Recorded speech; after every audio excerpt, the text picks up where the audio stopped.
I heard some strange rumor about my son, didn't believe it, but decided to watch him. The coffee in my hand had gone cold 20 minutes ago, but I kept gripping the cup anyway, using it as an excuse to linger in the school parking lot. Other parents rushed past me, checking their phones, honking at slow-moving cars, living their busy lives. I should have been doing the same thing, rushing back to the garage to finish Mrs. Henderson's brake job, or maybe finally calling the insurance company about that fender bender from last month. Instead, I found myself frozen in place, replaying a conversation I'd overheard just moments earlier. "That Martinez kid," one mother had whispered to another as they walked past my truck. "Jenny saw him at the mall last weekend, flashing cash like he owned the place. Brand new iPhone, designer jacket. Where's a 15-year-old getting that kind of money?" The other woman had made some noncommittal sound, the kind people make when they want to seem interested but don't actually care. But I cared. Because the Martinez kid they were talking about was my son, Diego. My first instinct was to laugh it off. Diego? Flashing cash? The same kid who forgot to ask me for lunch money half the time and wore the same 3 hoodies in rotation because he claimed they were perfectly fine. The boy who still asked permission before downloading a free app on his phone? But as I sat there in that parking lot, staring at the spot where Diego would emerge from the building in about 10 minutes, little things started clicking together in my mind like puzzle pieces I'd been ignoring. Those brand new Air Jordans that appeared in our hallway last week. When I'd asked about them, Diego had mumbled something about trading with a friend, barely looking up from his homework. I'd been proud of his focus on studying, relieved that he wasn't like other teenagers who seemed obsessed with expensive things. Maybe I should have asked more questions. Then there were the late-night text notifications. I'd hear his phone buzzing from my bedroom next door, sometimes past midnight. When I'd mentioned it over breakfast, Diego had shrugged and said it was probably spam, or maybe kids from his study group comparing homework answers. The explanation seemed reasonable enough. Diego had always been responsible about his phone use, never one of those kids glued to social media or gaming apps. And his backpack. Hell, how had I not noticed his backpack? For the past month, maybe longer, that thing had been stuffed to the brim.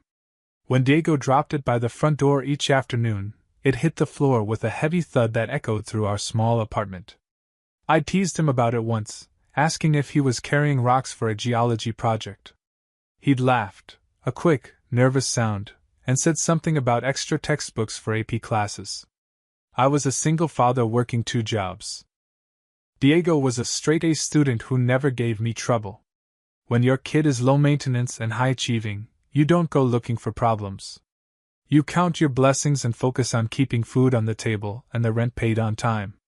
But sitting in that truck, watching other parents collect their children, I felt something cold settle in my stomach. Not panic, not yet, but a creeping unease that made my hands shake slightly as I set down my coffee cup. The divorce had been finalized 8 months ago. Since then, money had been tighter than ever. My ex-wife's support payments came sporadically, always with some excuse about her new job or unexpected expenses. I'd picked up extra shifts at the garage, and started doing weekend repair jobs for neighbors, but it still felt like we were always one emergency away from real trouble. Diego had noticed, of course. Kids always notice more than parents think they do. He'd stopped asking for things, new clothes, money for movies with friends, even small stuff like his favorite snacks from the grocery store. When his old sneakers developed a hole in the sole, he'd put duct tape over it and told me they were vintage now. He'd started doing his own laundry, making his own lunches, asking if he could help with anything around the house. I'd been touched by his maturity, grateful for a teenage son who understood that we all had to tighten our belts for a while. What kind of father does that make me? The kind who's so busy working and worrying that he doesn't notice when his child's problems might be bigger than homework stress. The school bell rang, and students began pouring out of the building. I spotted Diego immediately, tall for his age, dark hair that perpetually fell into his eyes, walking with that slightly hunched posture that teenagers perfect when they're trying to look casual. He was laughing at something his friend Marcus had said, looking completely normal. looking like my son. But as he got closer to my truck, I noticed his jacket. It was new, definitely new, some brand I didn't recognize but that looked expensive. The kind of jacket that cost more than I made in a week at the garage. Diego slid into the passenger seat and immediately started talking about his chemistry test, how he thought he'd aced the section on molecular bonding but wasn't sure about the last question. His voice was animated, excited, the way it always got when he talked about school. This was my son, the boy who genuinely enjoyed learning, who read science magazines for fun, who wanted to be an engineer someday and actually had the grades to make it happen. "Nice jacket," I said casually, pulling out of the parking space. "Thanks," his response was quick, automatic. "Marcus let me borrow it. His mom buys him too much stuff." Another reasonable explanation. Marcus's family had money. His dad was a lawyer. His mom worked in real estate. It made sense that they'd have extra clothes lying around. But as we drove home, I found myself studying Diego in my peripheral vision. The way he kept checking his phone, typing quick responses with his thumbs. The way he seemed to be calculating something in his head, his lips moving slightly as he worked through numbers. The way he clutched his backpack against his chest like it contained something precious. "How was your day, really?" I asked, turning down the radio. "Good. Normal. You know, school stuff." He looked out the window, watching familiar streets pass by. "How were your shifts? You look tired." There it was again, that mature concern, that attempt to take care of me instead of letting me take care of him. When had our roles started reversing like this? "I'm fine, son. Just the usual craziness at work." We rode the rest of the way home in comfortable silence, but my mind was anything but comfortable. Every rational part of me insisted that I was overreacting, that some gossipy parent had planted seeds of doubt that were now growing into full-blown paranoia. Diego was a good kid. Honor roll student. Never been in trouble, never given me a reason to worry. But as we pulled into our apartment complex, and Diego hefted that mysteriously heavy backpack over his shoulder, I made a decision that would change everything between us. I was going to start paying attention. Really paying attention. Because sometimes, the whispered rumors in school parking lots turn out to be more than just idle gossip. Sometimes, they're warnings. 3 days of watching had taught me that Diego's schedule was more predictable than a Swiss watch. School ended at 3:15. He'd walk out with Marcus and a few other kids, laugh about something for exactly 4 minutes, then wave goodbye and head toward the bus stop. The 3:35 bus would take him straight home, where he'd arrive by 4:10, drop that heavy backpack with its mysterious thud, and ask about my day while rifling through the fridge. Except today, Diego didn't head toward the bus stop. I was parked across the street from Jefferson High, engine running, feeling like the world's most pathetic private investigator. My hands were sweating against the steering wheel as I watched my son walk in the opposite direction of home, his stride confident and purposeful in a way I'd never seen before. He turned the corner onto Maple Street, and I had to make a split-second decision that felt like jumping off a cliff. I pulled into traffic and followed him, staying far enough back that he wouldn't notice my beat-up pickup in his peripheral vision, but close enough that I wouldn't lose him in the afternoon crowd. My heart was hammering so hard I could hear it over the radio. This was insane. I was literally stalking my own child based on parking lot gossip and a few suspicious details. What kind of father does this? What kind of person follows their honor roll student son around like he's some sort of criminal? But then Diego stopped walking, and everything I thought I knew about my son shattered like glass. He was standing in the courtyard behind the old recreation center, the one that had been closed for budget cuts last year. The space was hidden from the main street, surrounded by chain-link fence and overgrown bushes that created a perfect pocket of privacy. And Diego wasn't alone. There were at least 15 kids there, maybe more, ranging in age from what looked like middle school up to high school seniors. They weren't hanging out or playing around. They were lined up, and they all had money in their hands. My son, my quiet, studious, responsible son, was standing at what could only be described as the center of operations. There was a folding table set up in front of him, covered with a black cloth like some sort of makeshift storefront. And the kids were approaching him one by one, like customers at a very organized, very illegal store. I watched in stunned silence as a girl who couldn't have been older than 13 handed Diego a $20 bill. He reached under the table, pulled out a small box, and handed it to her with the kind of smooth efficiency that spoke of practice. Lots of practice. Next was a boy around Diego's age, wearing a leather jacket that looked expensive. He handed over what appeared to be much more money, several bills folded together, and Diego reached into a different section under the table, retrieving a pair of pristine white sneakers still in their box. Then came the gadgets. Bluetooth earbuds still sealed in their packaging. A smartwatch that probably cost more than my monthly grocery budget. Phone cases with designs I'd seen in those trendy stores at the mall, the ones where everything costs 3 times what it should. But it was the snacks that really threw me. Bags of chips, candy bars, energy drinks, all the stuff the school vending machine sold, except Diego was selling them for half the price. Kids were buying them in bulk, stuffing their backpacks with enough junk food to last a week. The whole operation was running like clockwork. Diego had everything organized, categorized, priced. He made change without hesitation, handled multiple customers efficiently, even had what looked like a waiting list for certain items. This wasn't some spur-of-the-moment teenage scheme. This was a business. And the way he carried himself, that was what really knocked the breath out of me. Gone was the slightly awkward, humble boy who asked permission to download free apps. In his place stood someone who looked completely in control, almost cold, professional. The smile he gave his customers wasn't the genuine, warm expression I saw at home.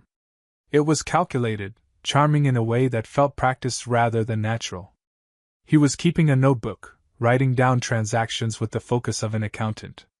Between customers, he'd count money with quick, expert flicks of his fingers, then organize it into different stacks. When a younger kid approached without enough cash for what he wanted, Diego didn't just turn him away. He offered what looked like a payment plan, writing something down in a separate section of his notebook. Martinez runs a tight ship, I heard someone say, and I turned to see 2 older boys watching from nearby. They weren't customers. They were observers, studying Diego's operation with the kind of interest that made my stomach drop. Kid's got a real head for business. The other boy nodded. Shame he won't step up to bigger opportunities. Could make real money if he wasn't so careful all the time. Bigger opportunities. Real money. The words echoed in my head as I watched my 15-year-old son handle what had to be several $100s like it was pocket change. A car horn honked behind me, and I realized I'd been sitting in the same spot for almost 20 minutes. I drove around the block, parking where I could still see the courtyard but wouldn't attract attention. By the time I got back, Diego was packing up his operation, folding the table, organizing the remaining inventory into that perpetually heavy backpack. As he shouldered the bag and started walking toward the bus stop, toward his normal routine, toward home, toward asking me about my day like nothing had happened, I felt something break inside my chest. This wasn't my son. Or maybe it was, and I'd never really known him at all. For the next 2 weeks, I became someone I didn't recognize, a spy in my own home, a detective investigating my own child. Every instinct told me to confront Diego immediately, to sit him down and demand explanations. But a deeper, more terrifying instinct whispered that I needed to understand the full scope of what I'd stumbled into before I made any moves. What I discovered made my blood run cold. Diego wasn't just selling snacks and sneakers anymore. During my 3rd surveillance mission, parked behind the abandoned recreation center like some sort of deranged stalker, I watched him hand a high school senior what was unmistakably a brand new laptop, still in its sealed box. The kid handed over a thick envelope in return, more money than I made in 2 weeks at the garage. But it was the handoff itself that made my hands shake against the steering wheel. Diego looked nervous for the first time since I'd started watching him. He kept glancing around, checking over his shoulder, and when the transaction was complete, he practically shoved the envelope into his backpack like it was radioactive. That's when I noticed them, the older boys from before, the ones who'd been observing, Diego's operation. They weren't just watching anymore. They were involved. One of them, a tall kid with tattoos crawling up his neck, approached Diego after the laptop sale. I couldn't hear their conversation from my hiding spot, but I could read body language. The older boy was talking fast, gesturing with his hands, while Diego shook his head repeatedly. Whatever was being discussed, my son didn't want any part of it. Until the tattooed kid pulled out his phone and showed Diego something on the screen. Diego's entire posture changed. His shoulders sagged, his head dropped, and when he looked up again, there was something in his expression that I'd never seen before. Fear. Real, bone-deep fear. He nodded once, sharp and reluctant, and the older boy clapped him on the shoulder like they were old friends. But friends don't make each other look like they want to throw up. That night at dinner, I studied Diego's face as he told me about his chemistry tests, about the book he was reading for English class, about perfectly normal teenage things. He looked the same as always, my smart, responsible boy who helped clear the table without being asked and reminded me to take my vitamins. But now I could see the shadows under his eyes, the way his hands trembled slightly when he thought I wasn't looking, the forced quality to his usual easy smile. "You okay, son?" I asked, reaching across the table to touch his forehead. "You look tired. Just studying hard," he said, pulling away from my touch with a laugh that sounded almost normal. "Gotta keep those grades up for college applications, right?" College applications. The dreams we'd talked about since he was in middle school, engineering school, maybe MIT if his grades stayed perfect, a scholarship that would give him opportunities I'd never had. Was he risking all of that for whatever this was? My investigation escalated after I overheard a phone conversation that made my world tilt sideways. I'd come home early from my afternoon shift at the garage, planning to surprise Diego with his favorite takeout. His bedroom door was closed, which wasn't unusual, but I could hear him talking to someone, his voice low and urgent. "I told you I need more time," he was saying.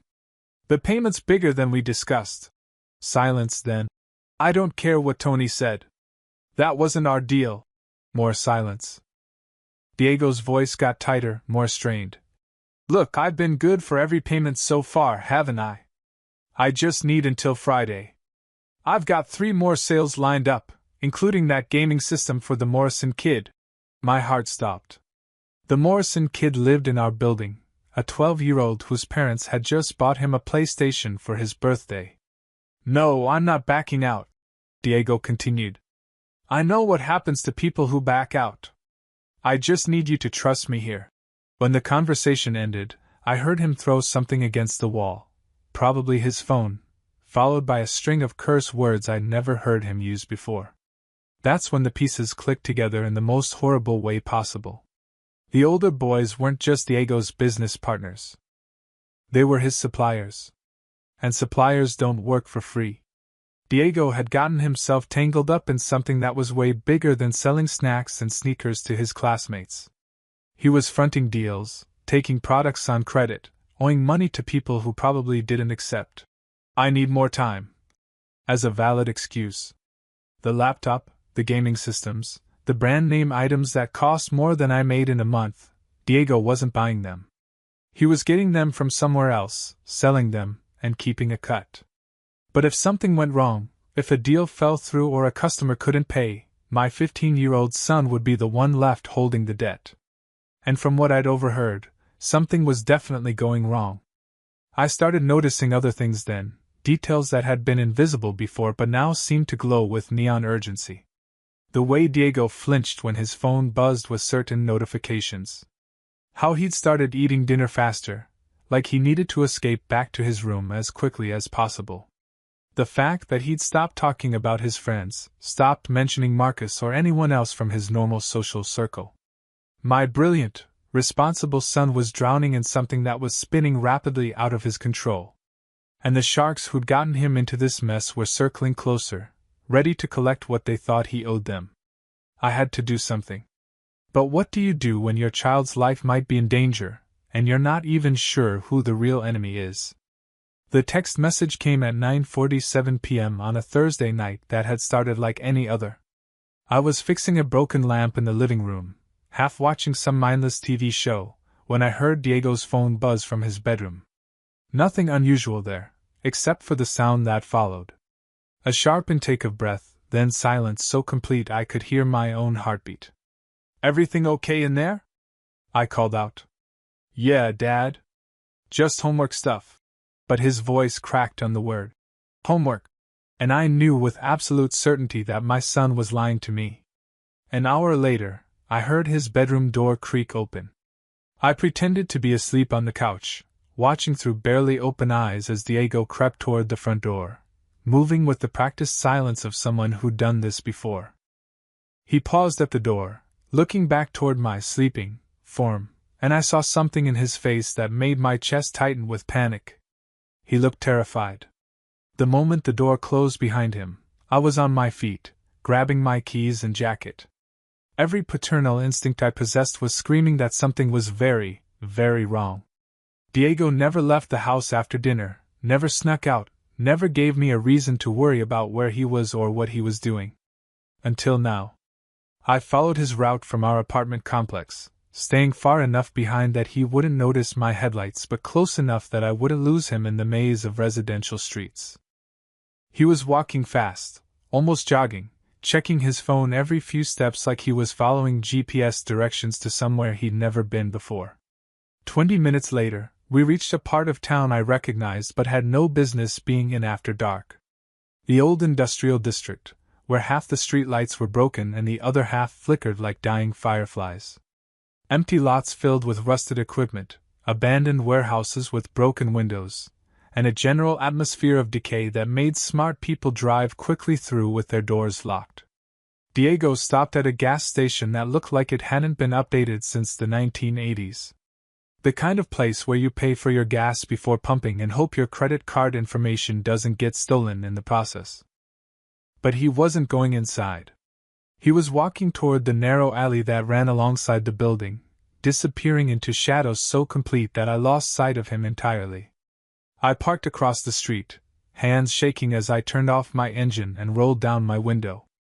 The silence was broken only by the distant hum of traffic and the occasional car door slamming from the 24-hour diner 2 blocks over.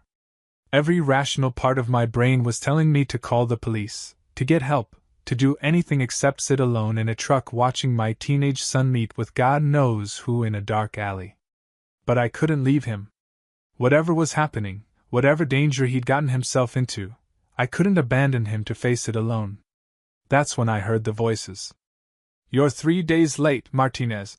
The voice was older, rougher, with an edge that made my blood freeze. 3 days. "Do you know what 3 days costs us?"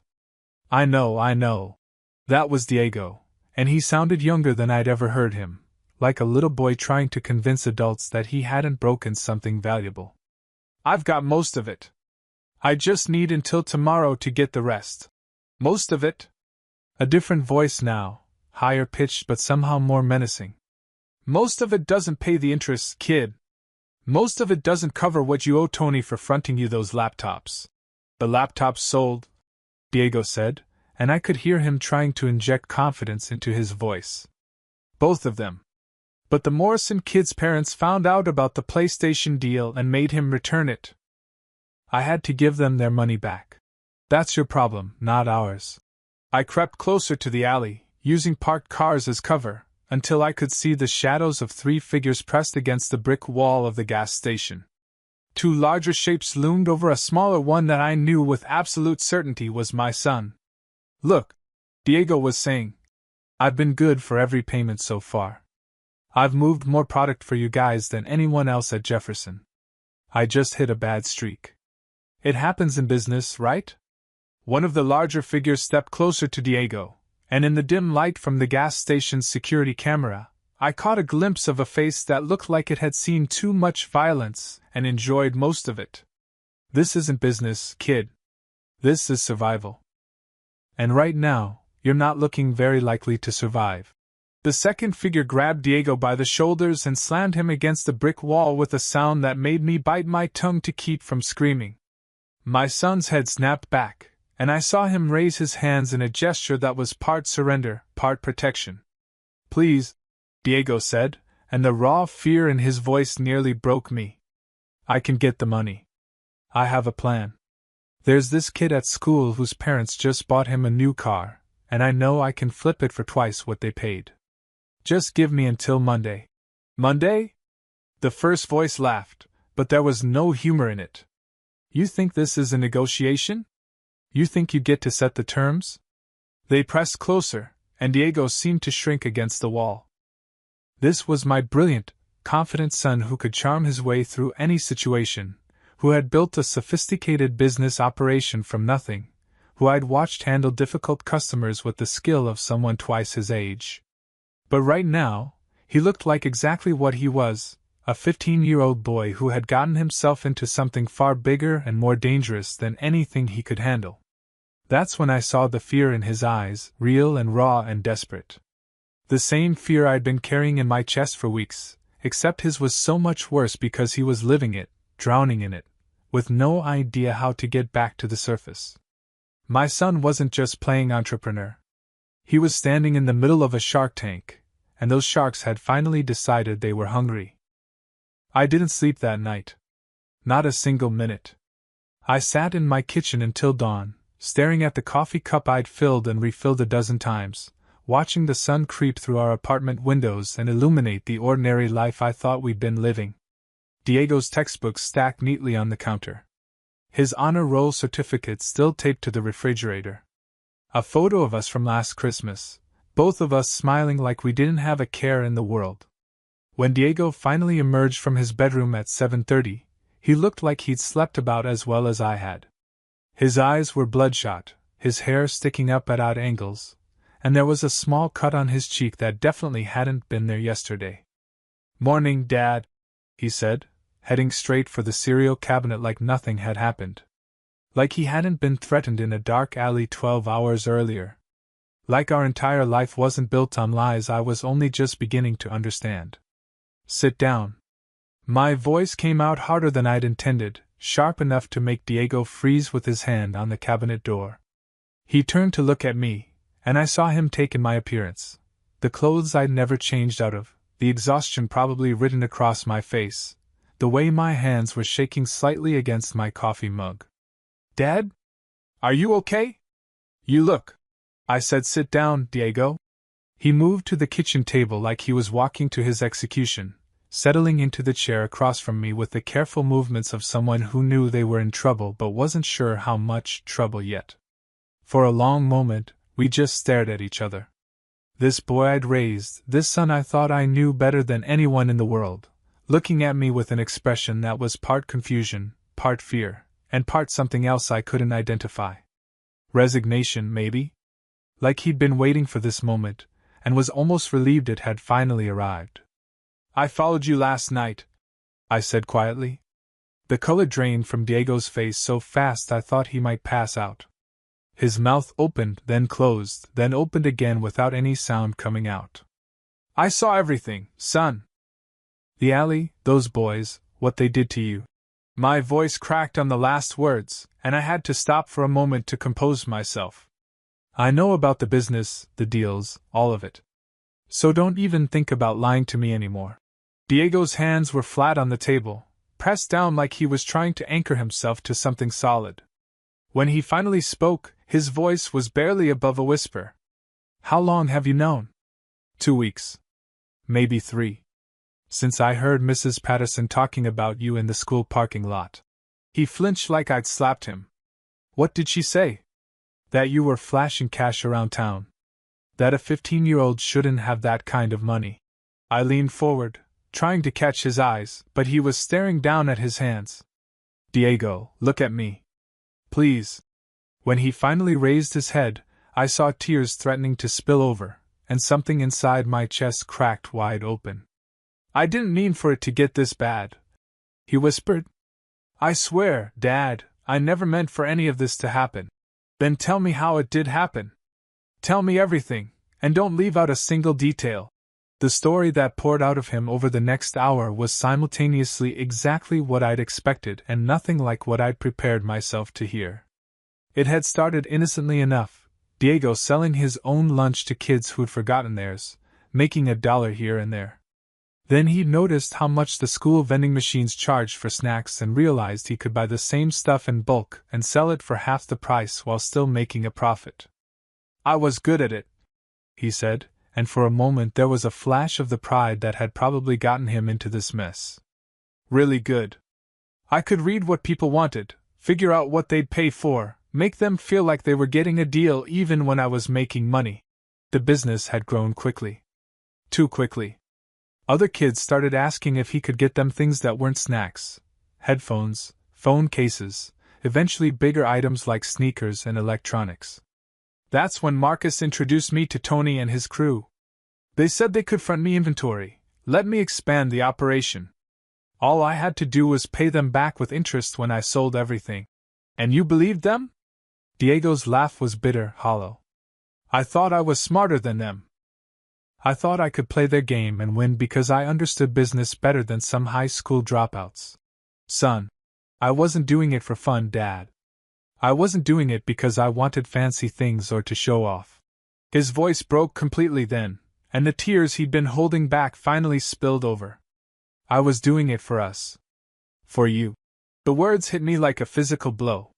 What? Do you think I don't notice?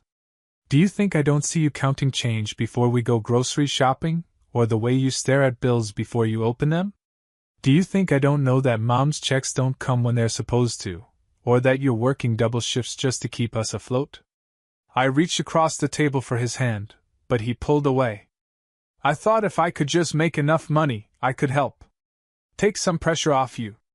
Maybe save enough for college so you wouldn't have to worry about that either.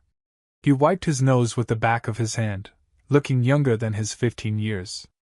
I thought I was helping, but I just made everything worse. And now I owe them $3,000, and if I don't pay by tomorrow... He didn't finish the sentence, but he didn't need to. I'd seen enough in that alley to understand exactly what would happen if Diego couldn't pay his debts. Why didn't you come to me? I whispered. Why didn't you tell me you were worried about money? Because you're my dad, he said simply. You're supposed to take care of me, not the other way around. But I thought if I could just fix it myself, you'd never have to know how bad things really were. Looking at my son across our kitchen table, my brilliant, misguided, terrified son who tried to save our family and nearly destroyed himself in the process, I realized that we'd both been carrying secrets, both trying to protect each other from truths we thought were too heavy to share. And now we had less than 24 hours to figure out how to save his life. I called in sick to both my jobs that Friday morning. For the first time in 8 months, someone else would have to handle the morning rush at the garage, and the weekend repair jobs would have to wait. My son was drowning, and I was the only lifeline he had. Dad, you can't get involved, Diego pleaded as I laced up my work boots with the grim determination of someone preparing for war. These aren't the kind of people you reason with. They're dangerous. More dangerous than a father protecting his child? I asked, grabbing my wallet and keys. I don't think so. The plan was simple in the way that only desperate plans can be. I was going to do something I'd sworn I'd never do again. Ask my ex-wife for help. 3 hours and the most humiliating phone call of my life later, I had a certified check for $3,000 burning a hole in my pocket, and a renewed understanding of why I'd divorced that woman in the first place. But pride was a luxury I couldn't afford when Diego's safety was on the line. Finding Tony and his crew wasn't hard. Diego had given me enough details, and a few carefully worded questions at the gas station led me to a house in the same rundown neighborhood where I'd witnessed the confrontation. The kind of place where broken dreams went to die, with peeling paint and windows covered by sheets instead of curtains. I knocked on the door at 2 p.m. sharp, my heart hammering but my resolve steady. When Tony answered, a kid who couldn't have been more than 19 but had eyes that looked 40, I didn't give him a chance to speak. I'm Diego Martinez's father, and we need to talk. What followed was the strangest, most terrifying conversation of my life. Tony invited me into a living room that reeked of cigarettes and failure, where 2 other boys sat on a couch that had seen better decades. These were the sharks who'd been circling my son, and up close, they looked like exactly what they were, kids playing at being criminals, dangerous not because they were evil masterminds but because they were stupid and desperate. "Your boy owes us money," Tony said, settling into a chair like he was conducting a business meeting. $3,000, plus interest for being late." "How much interest?" I asked, pulling out the check. $500. I wrote him a check for $3,500, my hands steady despite the fact that I was handing over money I couldn't afford to lose. "This covers everything Diego owes you, plus interest, plus a little extra to make sure you never contact my son again." Tony stared at the check like he'd never seen that much money in one place. "Man, your kid was good for business. Smart, reliable, brought in more customers than was," I interrupted. "Past tense. Diego's done with this business, and if any of you so much as look at him wrong, I'll make sure every parent at Jefferson High knows exactly who's been selling their children stolen merchandise." The threat hung in the air between us. These boys made their money by staying invisible, by operating in shadows where parents and teachers couldn't see them. The last thing they wanted was attention from adults who could make their lives very complicated. "We got other kids who can move product," one of the boys on the couch said, but he didn't sound convincing. "Then go find them," I said, standing up. "But leave mine alone." I walked out of that house with my legs shaking and my heart racing, but I'd done what I came to do. Diego was free, even if freedom had cost us money we couldn't afford to lose. When I got home, I found Diego exactly where I'd left him, sitting at the kitchen table, staring at his hands like they belonged to someone else. "It's done," I said simply. He looked up at me with an expression of relief so profound it almost brought me to tears. "How much?" "More than we had. Less than losing you would have cost me."